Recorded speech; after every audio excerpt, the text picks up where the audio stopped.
So you might be in a situation where you might be seeing an error message on your particular iPhone that's telling you that a particular message failed to send. So if I go and give an example, if I go and try to send a message to, let's say, this imaginary number right here, and I go and send a number thing right here, you might see something that said message failed to send at the very top.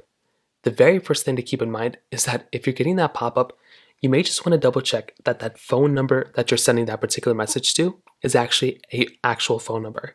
Sometimes if you went through and just randomly typed in a number like I did, you might run into some issues, so just double check that, make sure you typed in the right proper phone number, and that is an easy way to go and fix this problem. Now if you did that and that's still not working or that doesn't seem to be the problem, the next thing I'd recommend doing is making sure that you have some sort of SIM card installed inside of your device. So if you're texting a actual SMS number, like a phone number, you will need to have some sort of phone number associated with your particular phone. So make your way over into your iPhone settings just like this. Go ahead and get into cellular and just make sure you have some sort of cell connection. If you don't have any cell connection, that's going to be the problem. Find a SMS carrier, get T-Mobile, AT&T, whatever you have, and just go and connect to their service, pay for their plan, and that will probably end up fixing the problem. You may also want to make sure that their servers aren't actually down.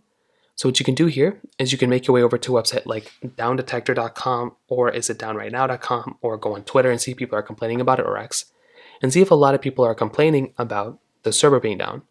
So what you can do is come here, if like T-Mobile's down, it's going to show big outages, or AT&T or Verizon or whatever. See if that ends up being the issue, and if all these services are down, you're just going to have to wait it out until they end up fixing the problem. Finally, you can also try updating your iPhone. So make your way over to your settings app, click on general, click on a software update, try updating your iPhone.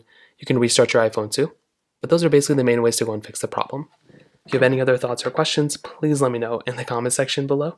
Hit the like button, that would mean so much, but definitely hit that subscribe button. More importantly than everything else, I love every single one of you guys. Hopefully I'll catch you guys in the next video. Peace out.